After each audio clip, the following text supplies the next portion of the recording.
The Hog Sty is brought to you by TicketClub.com, your one-stop shop for live events nationwide. Whether you're looking for game, theater, or live performance tickets, don't sweat it. TicketClub.com has you covered. So make sure you're going there for all your live entertainment needs, and make sure you're clicking over to them from the banner at the top of thehogsty.com. Welcome back to the Hog Sty, your number one destination throughout the Redskins season for game previews, recaps, analysis, and editorial content. Seriously, you can't do better than the Hog Sty. Now part of Big Heads Media. Welcome to the show. We're here to gear you up for Week 3 against the 1-1 Chicago Bears. My name's Sean Conti. Steve Thomas and Alex Zeese are here. Fellas, how's it going? Did you say we're gearing up? Gearing. Oh, gearing up. Okay. You misheard. We are.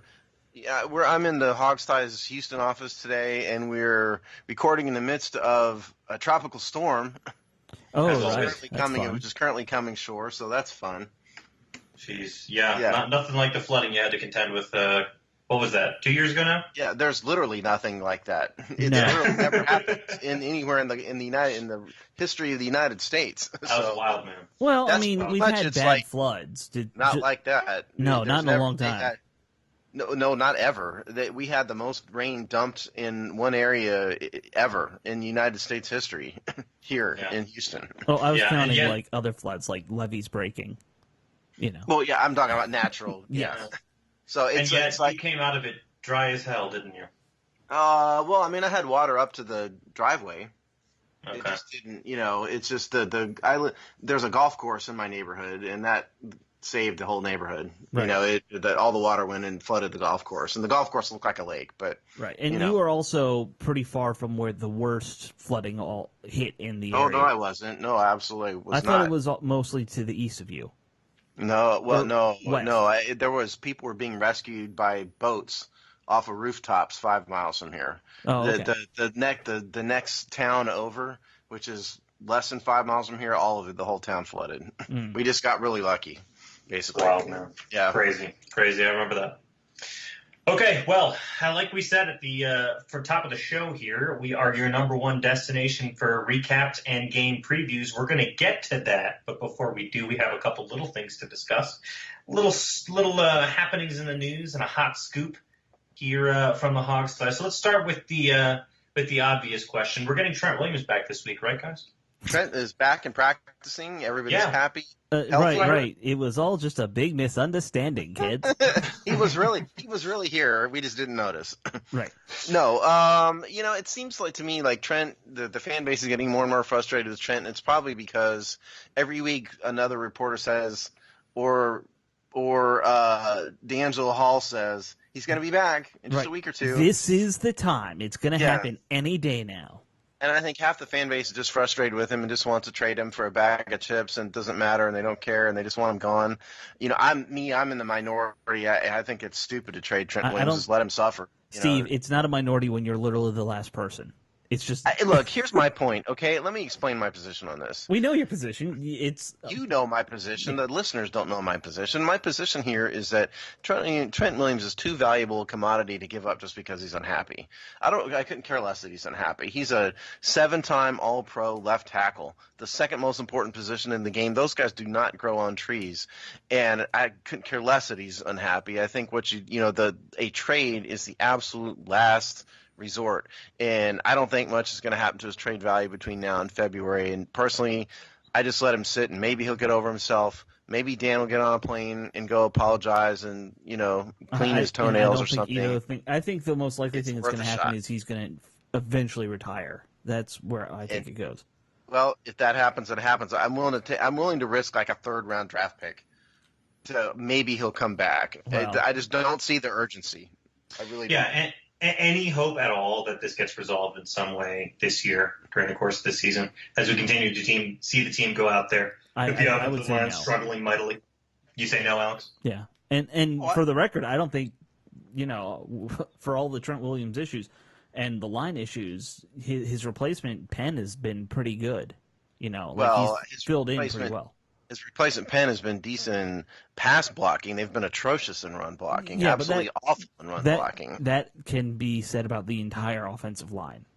It's not including just Donald Penn. Yes. And I mean, wouldn't you rather have Trent Williams out there? Oh, sure, but one guy who can block well on the run is not going to fix the running game.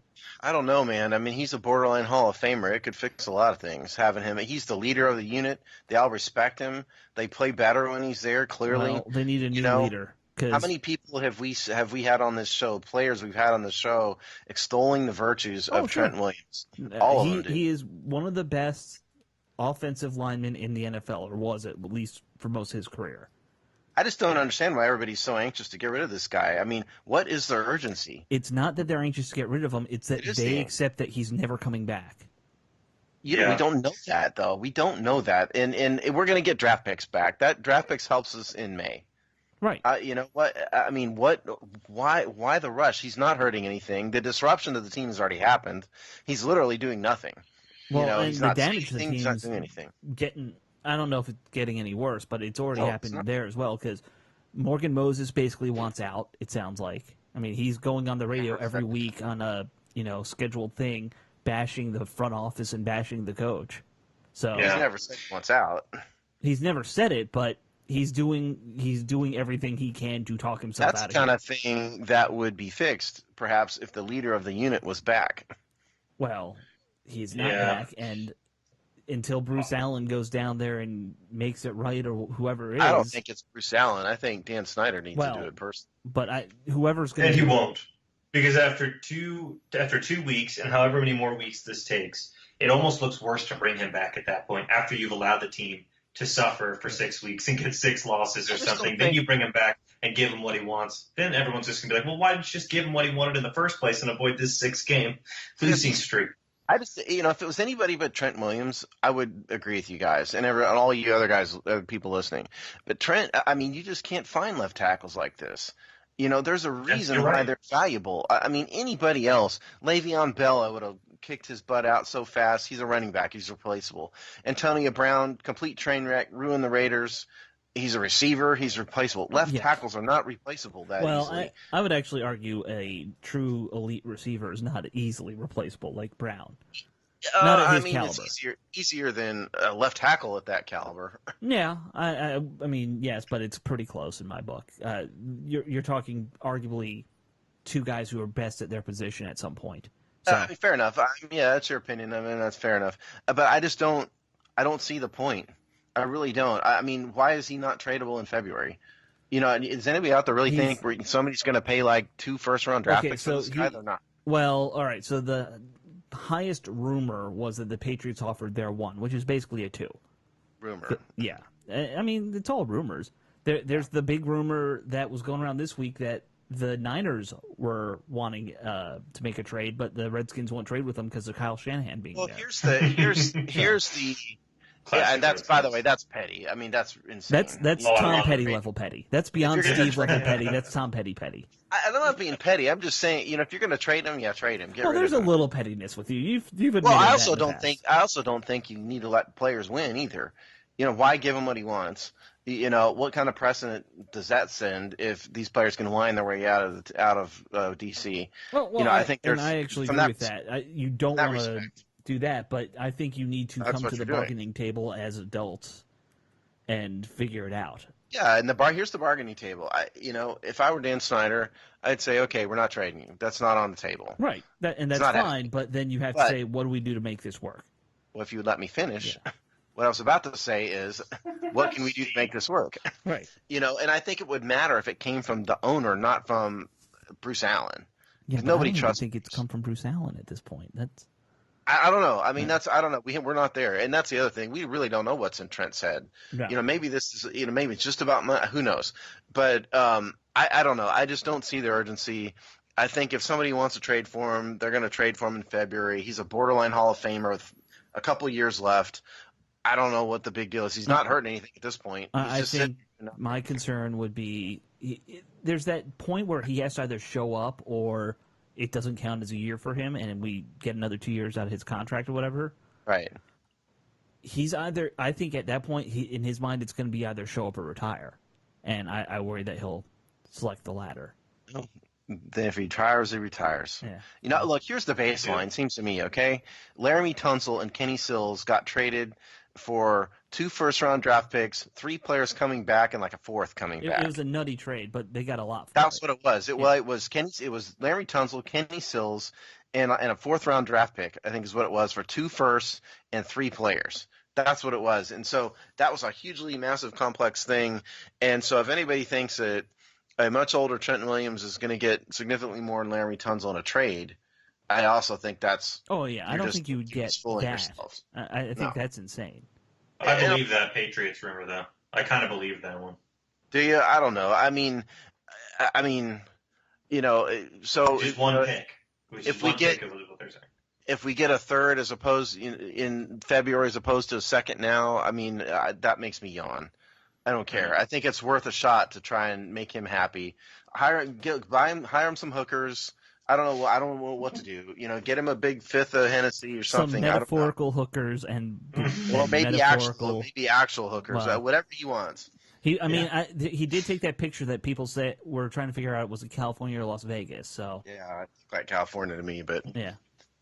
I mean, another thing. All right. If we finish this up, is I'd go ahead and give him a 2-year extension. If that's what he wants, I wouldn't be afraid of giving him a 2-year extension. No, me either. No, that's fine. Again, to me, your GM should be on the phone with him every week. I agree. I totally agree with you. Every couple days, saying what can we do? What can we? They need to show up at his house, right? Send me. I'll go. Give me his address. I'll go down and wherever he is in Houston, and I'll knock on his door and I'll say I'll represent the Redskins. Here's some hookers. Here's your alcohol. Now, what else do you want? Right. I'll get it done. Right. Steve, call me first because we know you don't know alcohol very well.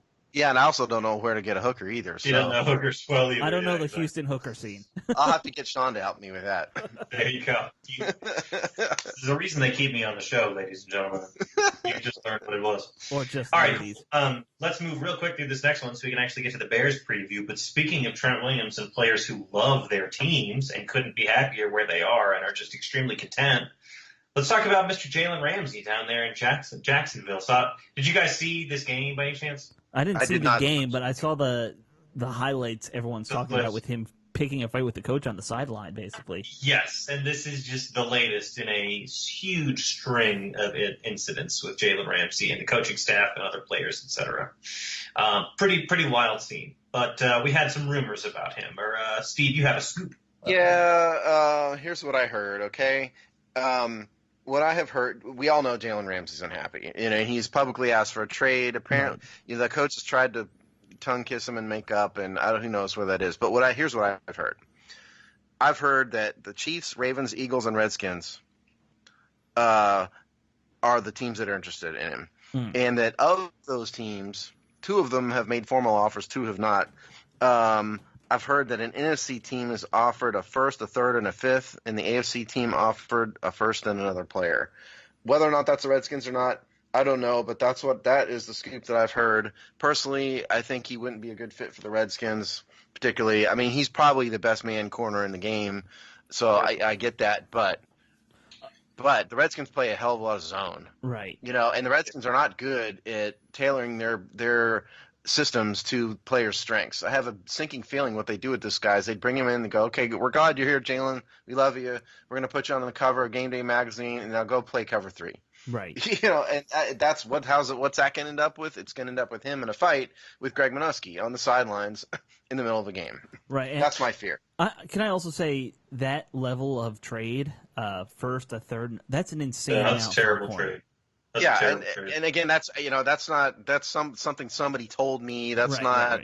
I'm talking to anybody in the NFL. That's what somebody told me. So somebody who's a legit person, but still, it's a secondhand.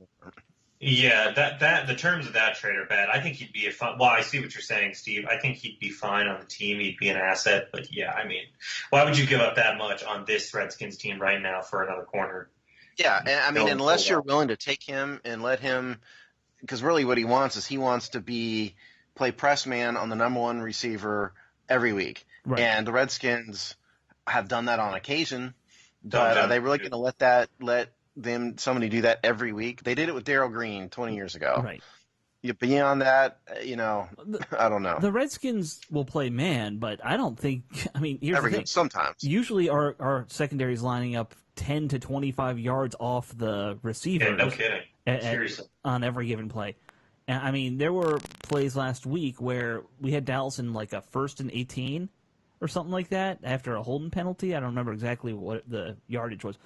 But we still had Josh Norman lining up basically at the first down marker on like a first down play there. And it's, what are you doing? The Redskins start the game in prevent D, and it seems to be the trend this year. Our secondary doesn't know how to, punch a guy at the line of scrimmage to save their life. That goes back years. That's been that way for multiple defensive They don't staff. play a lot of press man for some reason. That's why I'm saying I don't know how, as great as Jalen Ramsey is, I just don't know if he's a good fit. I don't know. I mean, he would be an asset to any team. I just don't know if our coaching staff would use him appropriately. And then he would be mad, and it would be another big drama, and, blah, blah, blah. That's why I'm not really against it. I'm just kind of, if we could get him for some reasonable price, okay. But I also think he's a head case, but that's just me. Well, he is. But is he an Alabama guy? Good question. Somebody look that up. Yeah. While you're looking that up, let's run through roster moves real fast. We had a couple of them this week. Donald Parham, the Donald Parham era is over again. He's off the practice squad. They brought in a guy to replace him. Drew Belcher is the new practice squad tight end. The big news, though, is that Dominic Rodgers-Cromartie is now on injured reserve because, of course, and then they signed his replacement, who is a linebacker, Noah Spence, who is a player of some sort of renown. Some kind of renowned, not really. I mean, sort of, a little bit. Yeah. I mean, you just kind of know who he is. But DRC to injured reserve, and so what we're going to see is probably Aaron Colvin probably take his place. Good Lord. In the depth chart, yeah. What a year. We're up to I think 10, I believe it is, on we're IR already. already. At 10 people on IR. I saw that today, which puts us about halfway where we were last year. And it's only week 3. Wow. Donald Parham. I like Donald Parham. I think he's gone, though, because he's not really a tight end. He's really more of an enormous slot receiver, and they want a tight end, and that's probably why he's gone. Yeah. But he has talent. I still think he could stick on some team somewhere. Yeah, and I think the reason they brought in Noah Spence is because I think I saw, is it McKenzie might be out this week? Yes, McKenzie. Yeah. We did not, because this is Monday Night Football, and just as an aside, we all know how that goes for the Redskins, but we'll get to that. Because it's Monday Night Football, the injury reports are delayed a day. Right. And so we're not going to get the first injury report till Thursday night or Thursday midday. But there's enough that we can glean off Twitter that we can say this is why they're doing certain things. Yes. One more thing I wanted to bring up just before we get into the Bears, because I know we need to get into the Bears. The Cowboys did release Taco Charlton, who was drafted in the first round, I think, 2 years ago when we drafted John Allen.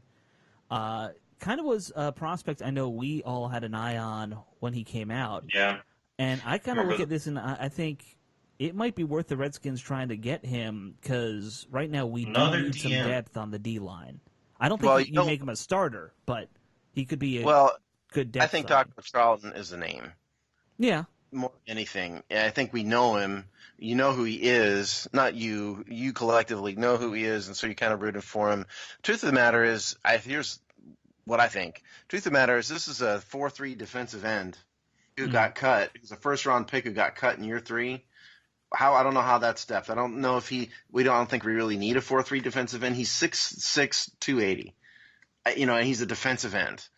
I just don't think that's really what we need, and I don't think he's very good. I think the Cowboys would have kept him if he had any talent whatsoever. As sad as it is, I don't know if he could beat out Caleb Brantley. That's just my opinion. Okay. Well, I said the wrong name, not Caleb Brantley, but pick your outside linebacker. I don't know if he could beat him out because he's not an interior lineman. He's an edge guy. Well, I think 280 you could be a 3-4. You're on the small side, but 280 is just enough to be a 3-4 defensive end. Yeah, but he's not done that though. I mean, the Cowboys don't do it. No, the Cowboys switched back to a 4-3 because they had brains. And that's really what he is. And so I don't know. I mean, I think he's more of a name than somebody that could actually help us. Fair enough. I mean, that's just my opinion. I agree with your assessment of the situation. It doesn't look, the optics aren't great. I mean, cut from the team, like you said, year 3, first-round pick. That doesn't look great. We're not exactly, we need depth, but we're not, that's not our biggest position in need, I would say. Okay, let's get into this Bears thing because we've already procrastinated enough about it. All right. Chicago's coming to town. They're 1-1, won a squeaker last week against Denver. That's been the talk of the town around here in my neck of the woods. Lots of controversy there. But, are they burning couches? I don't know what Denver people do when they're upset. They just smoke a couple more bowls and call it a night. Okay. I think, for the most part. Do some peyote, go out into the mountains. Exactly. Well, shrooms are legal in Denver now, so they just stay in town. Oh, I did not know that. Yeah, but anyways, on the whole, this should be a much easier task for the team than the last 2 weeks. In fact, I'll go one step further. The Bears are kind of like the Redskins, at least on offense. They've been a little bit more stout on defense, but that's my take. How you guys feeling as we get ready for the Bears? Actually, I agree with you very much.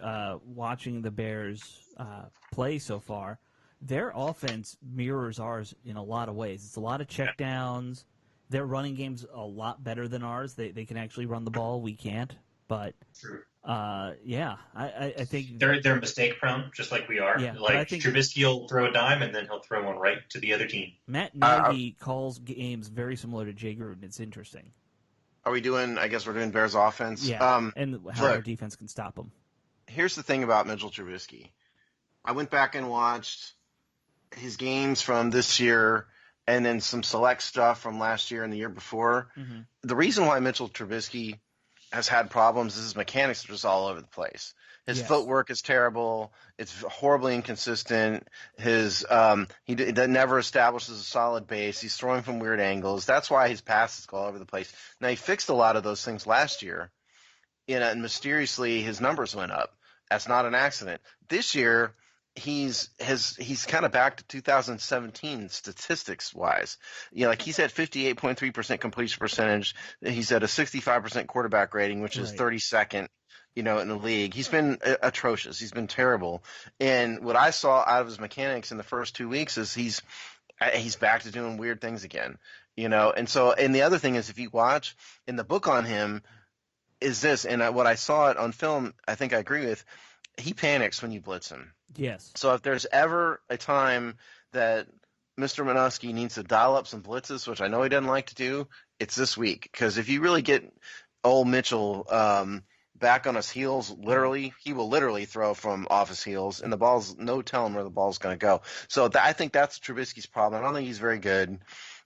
He's too inconsistent. Nagy is a better offensive coordinator and uses him. And clearly, he was good for him last year. I don't know why he's regressed this year.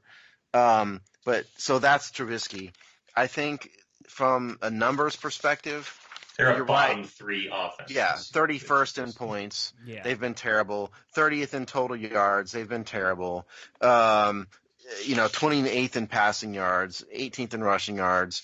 Yeah, this is an offense that our defense ought to be able to get well against, particularly if they get Trubisky going nutty with his footwork and everything because he's under pressure. I think if you, and I know you're not supposed to advocate this, but if you hit him like 2 or 3 times in the first drive, and maybe one's a late hit, but you hit him, I think that's the best way to kind of start this game off, and you rattle them that way, even if they're not sacks. Just put them in the dirt. Make his jersey have some green on it.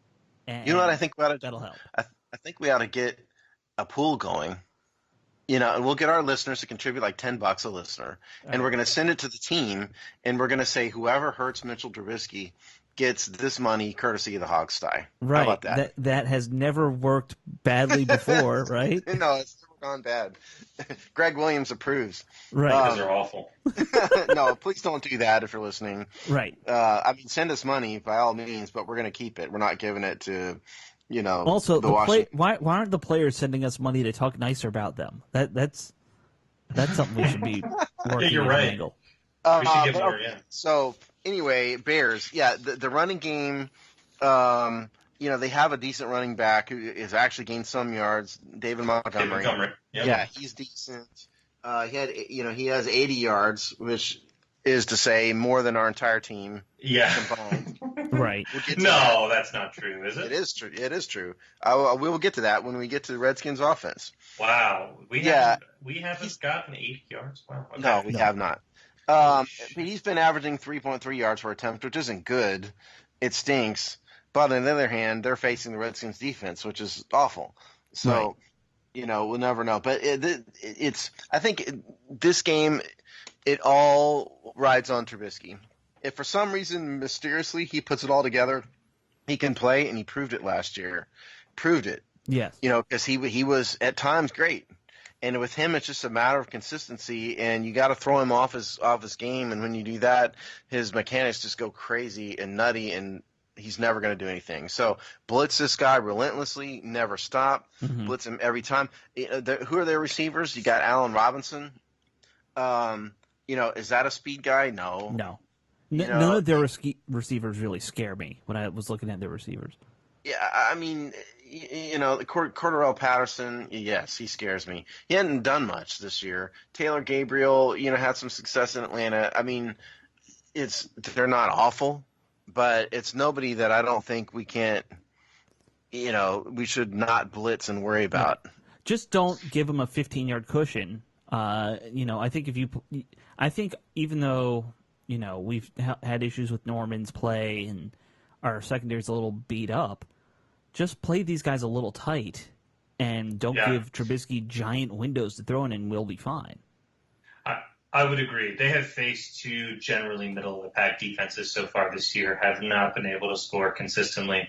Barely won a squeaker last week. Yes. What was it, 16-12 or something? 16-14? Yeah, 14, I think, yeah. I think this is the week to let the floodgates open on defense and be really aggressive. But the defense kind of mirrors what the offense is doing. When the offense has a good drive, the defense has a good drive, and then vice versa. So who knows? It might depend on our offense of all things. That's also the nature of football, though. Yeah. The problem with all this is that the secondary isn't just a little beat up. As you said, Alex, it's a whole lot beat up. Yeah, Cromartie's gone. Dunbar didn't play. Apparently, he's farther away than Moreau. Really? Oh, yeah, good. Yeah. So I mean, you've got really two healthy guys who've been here. One's a rookie. Josh Norman and Jimmy Moreland, and then you've got the two new guys. Aaron Colvin and somebody named Thomas Simeon. If we're relying on the Colvin and Simeon experience to win games, that's not necessarily a positive experience. Did Greg Stroman go somewhere else, or is he still unemployed? Pardon me? Greg Stroman? Didn't we let him go, right? Stroman?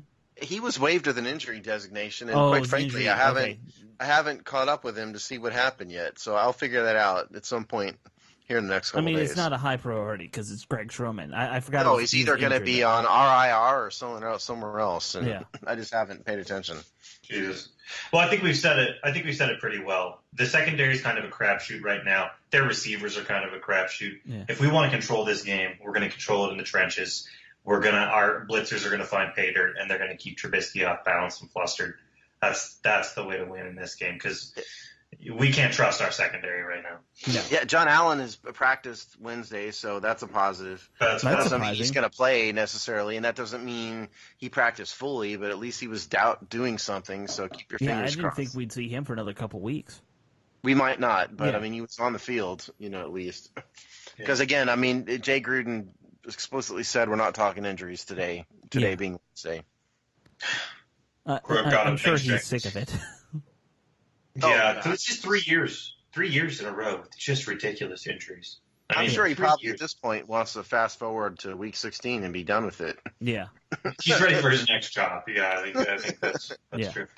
Okay, let's flip on then to the other side of the ball then. And so let's talk some Washington offense. All right, I want to hear these running stats that Steve was saying. Oh, you do? Awful. Okay. Yeah. Oh, listen, the Washington Redskins offense, I mean, some of it's just the defense is. I'll stop. Let's just start with the running thing, like I asked or I mentioned.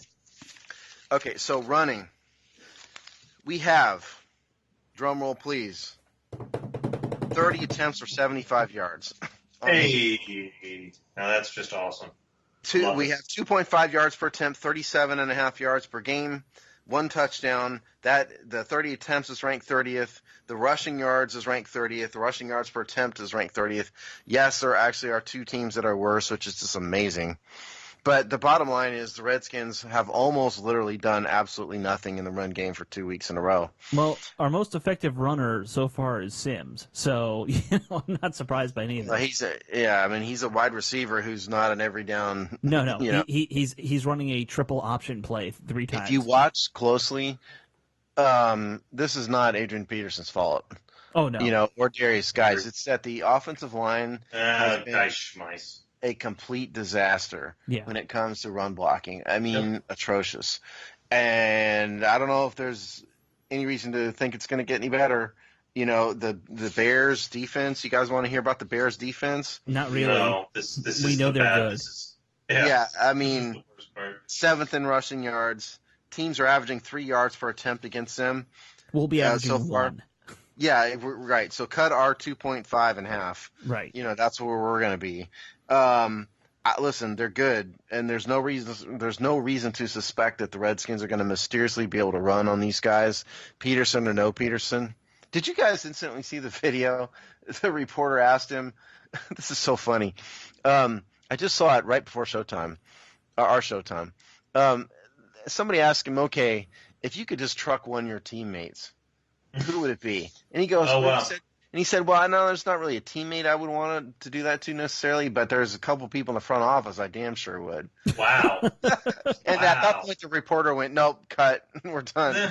Trying to keep AP from getting in any more trouble, I guess. Yeah. That's a man saying what he wants because he knows the team has no other choice but to continue to use him every week. So, I assume it's Jay, right? Like, as much as I'm a Jay guy, I assume that's Jay. Well, Jay's not in the front office. Yeah, I think he's talking the one and only, the 2 and only, Allen and Snyder 1-2 punch. I don't know. He could be mad at the secretary for all we know. That's true. Oh, he's not mad. Actually, no. The secretary, I've heard, is beloved up there. Well, she could credential us if she wants to be beloved by us. Sorry. I don't think she has that power. So anyway, back to the Bears defense. The problem here is they're very stout, as I said. They're all the numbers basically. If you want to, I could rattle off a bunch of numbers, but you can read it in our game preview. But a couple chosen numbers: 3rd in the NFL on opponents' 3rd down conversions. They've only given up 3rd down conversions on 19.23% of the plays. Yikes. Looking forward to that, especially considering that we can't run the ball. Yeah, and we can't convert on 3rd downs either. We're down at about a little bit under 32% as it is. So cut our number in half, and that's where we're going to be on Monday night. This is time for the air raid offense, is what you're saying. Well, and listen to this secondary. You ready? Kyle Fuller. Yeah, good. Pro Bowler. Prince Amukamura. Pretty good. Somebody named HaHa Clinton Dix, who we know. Yeah. Expose him. He's exposable. That's your solution right there. Yeah, and Eddie Jackson, who has talent. And so that's the secondary. I mean, their defensive front 7 is everything that you fear. Khalil Mack, Ian Hicks, Eddie Goldman, Roquan Smith, Leonard Floyd. These guys are monsters. Yeah. And, they all can get after the quarterback for the most part. I mean, it's built like the old school Bears, and I'm talking like 1920s, 1930s Bears. This game has potential to be like 3-0. Mm-hmm. Because the Bears' offense stinks. Our defense is one of the worst in the NFL. Right. Our defense, by the way, did I get into this? You want to hear some horrible numbers on defense? I think did I do this for right? We're what, third worst in points? 31st in points. We're 31st. Okay. 30th in total yards.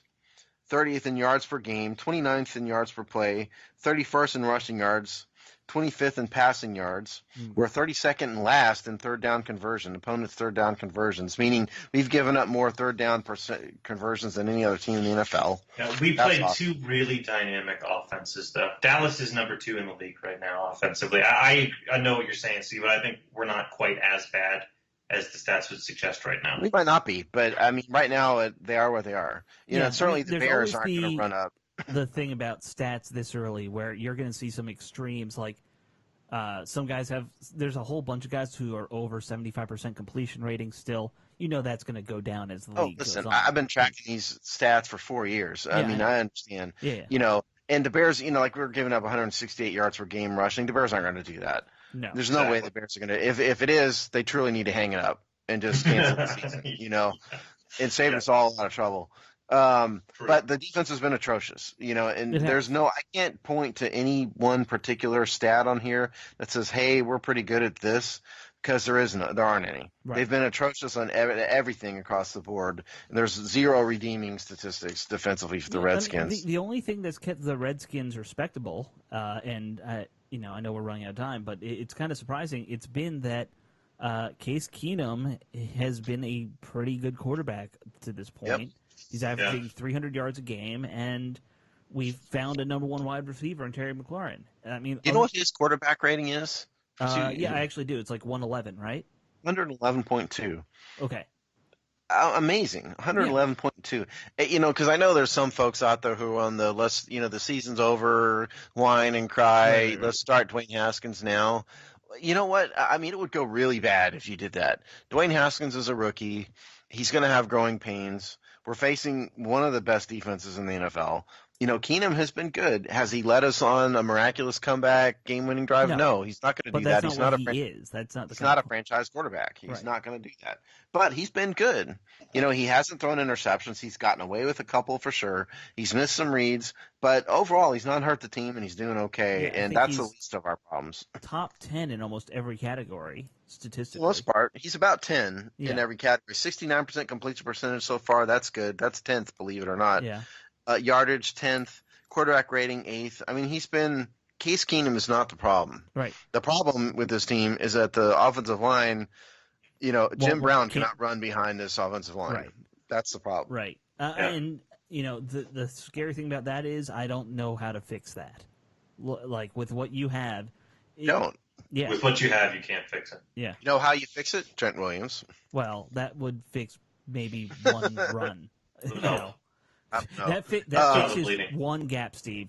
One lineman equals 1.5 gaps. I don't know. Maybe. I think you're drastically underestimating what Trent's presence would do for all those guys. Can he block 5 guys at once? Trent is the leader, and they've been great with him for the most part. We haven't been great running the ball for years, dude. They have. I think they are much better with Trent in there. I think they're better. I just don't think. I think great is overstating it. Would it make a difference? Yeah, that much of a difference? I don't know. But it doesn't really matter because he's not coming back right now, and so it's just a pointless discussion. Yeah, we don't have a blocking tight end. We don't have a fullback. We have nothing that we can use. Yeah, I mean, they have two tight ends on the roster who are healthy, meaning Vernon Davis and Jeremy Sprinkle. Right. Lord knows whatever Jordan Reed's status is. Who knows? The only positive thing on this team offensively is Terry McLaurin. Yes. I mean, 187 yards, 16 targets, 2 touchdowns. He's like blowing the doors off of your average rookie wide receiver year. Yep. And so that's great. Now, those numbers, we're saying that now again, early. Hopefully it keeps up, but he could never pass. He maybe won't catch a pass again for 5 weeks. Who knows? We don't know. What was he though? 3rd round pick? Yep. 3rd round pick. Right in the sweet spot for finding good wide receivers, in my opinion. Beautiful. Okay, well then let's do some game predictions, and we'll close this one out then. All right. Look, I'll lead us off, Steve. I kind of liked your this could be a 3-0 game because I kind of agreed with you. But it's a point well taken. I think this one's definitely going to be low scoring. I think the Redskins get their first win of the season here in Week 3. Low scoring game. I'm going to call this one 17-10 Redskins. 17-10. Okay. You want to go next, or you want? Yeah, well, you stole the score right out of my mouth. I was going to say 17-10, except I was going to say 17-10 Bears. And the reason I say that is this is Monday Night Football. Yeah. There is no team in the NFL worse than the Washington Redskins in recent years than Monday Night Football. I don't have the numbers in front of me, but I know what they say, and the Redskins are the worst team in the NFL on Monday Night Football over some period of time that I can't remember. It's like 25 years. I know. Yeah, whatever number. Yeah, whatever number it is. They've been atrocious. They panic. They don't play well. They don't do well under the lights. All of that stuff. So I just don't see them getting well against such a defense like this. So I'm going to say 17-10 only Bears.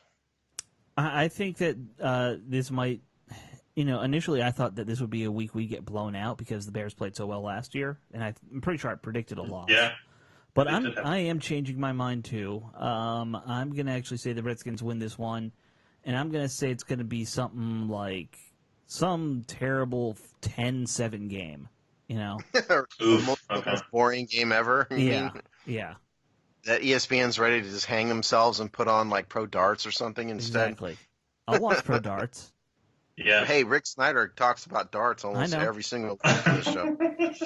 For those of you who listen to Seasons of Discontent, it is the leading source of British pro darts. Right. Yeah, by the way, you really should, because Rick always puts in at least one or two good tidbits, either like old-timey Redskins stories that he's just finally letting slip, or something along those lines. Or like bizarre food things that I've never heard bizarre of. food things. What is the pizza thing you're going to go do with them? Explain the pizza. There's a place in D.C. that puts pierogies on pizzas. What is a pierogi? A pierogi is a traditional Polish potato wrapped in dough. That sounds awful to be on a pizza. It'll be interesting. I love Steve's food takes. We need to film this because they're doing this for Seasons of Discontent, and I think it's really Matt Combs wants to do it more than anybody else. I mean, I told him I'll meet him anytime, but they're coming from the boonies if they want. We need to film it. You guys need to film this. Sure. If we're going to do it and put it on YouTube. I agree. That's the kind of content you can have to look forward to, folks. Right here at the Hog Sty. Eating weird pizza. Yeah. We said we wanted content no one else could do, so that's what we're doing. All right, cool. Well, we will leave it there. This has been the Hog Sty, hogsty.com, bigheadsmedia.com. Go there and click on all the cool stuff, and there's all kinds of cool stuff coming. So, Steve, I'm getting the signal from Steve that he's got an incredibly exciting announcement. Yeah. Okay, so Alex is going to appear on the Bears podcast.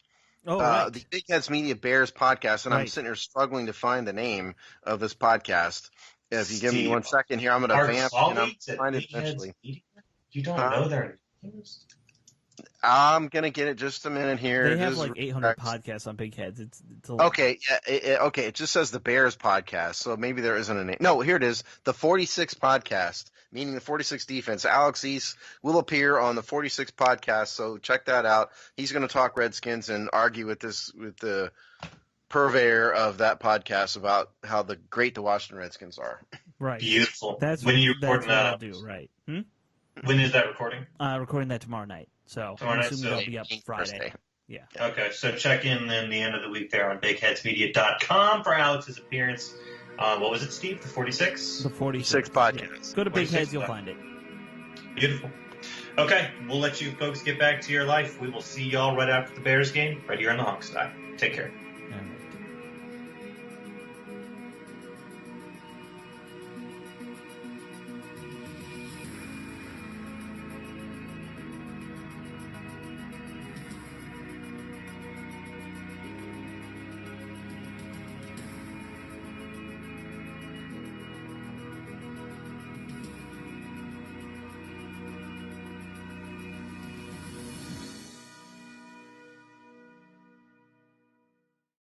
Do you watch Friends? Do you watch How I Met Your Mother? Then you should listen to How I Met Your Friends. Hi, I'm Kathleen. And I'm Julie, and we are the ladies behind How I Met Your Friends, the podcast that explores the similarities and theories of Friends and How I Met Your Mother.